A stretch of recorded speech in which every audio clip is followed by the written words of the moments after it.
Pinaimbestigahan na po ng Philippine National Police ang pamamaril na yan sa loob ng paaralan sa Tacloban. Nais malaman kung ano ang motibo ng mga menor de edad na suspect. At live mula sa Kamkrame sa Quezon City, may express report si Mobile Journal Jazz Paredes. Jazz, ano ba ang pahayag dyan ng PNP?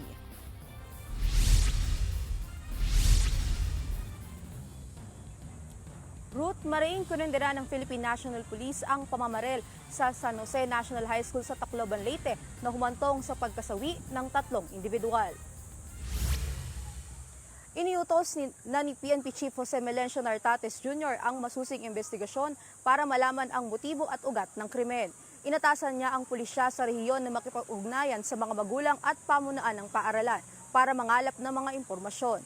Kinumpirma rin ni General Nartates na minor de edad ang mga sangkot sa pamamaril at hawak na sila ngayon ng pulisya. Nagpaagbot din siya ng pakikiramay sa mga naulila ng 3 napatay sa insidente. Sa panig naman ng PNP Eastern Visayas, sinabi nitong nagpapatuloy ang pagtugi sa isa pa umanong suspek sa krimen. Agad ding nagtalaga ng mga pulis sa loob ng paaralan para paigtingin ang seguridad. Nananawagan din sila sa publiko na maging kalmado at iwasang magpakalat ng mga maling impormasyon. Ruth? Just isa pa itong, syempre nasa loob ito ng eskwelahan nakapaglabas na ba ng pahayag ang DepEd tungkol dyan?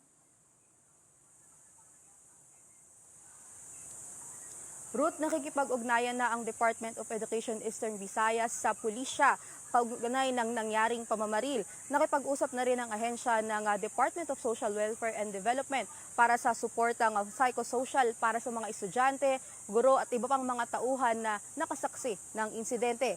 Nagpaabot din ng pakikiramay ang DepEd Eastern Visayas sa mga kaanak ng mga nasawing biktima. Sinuspende na ang klase sa San Jose National High School at 2 pang paaralan sa lugar. Ruth? Yan po ang express report ni Jazz Paredes live mula sa Kamkrame. Mga kapatid, Ruth Cabalco, para sa mabilis na pasada ng mga balitang dapat niyong malaman, mag-follow at mag-subscribe sa social media pages ng News 5.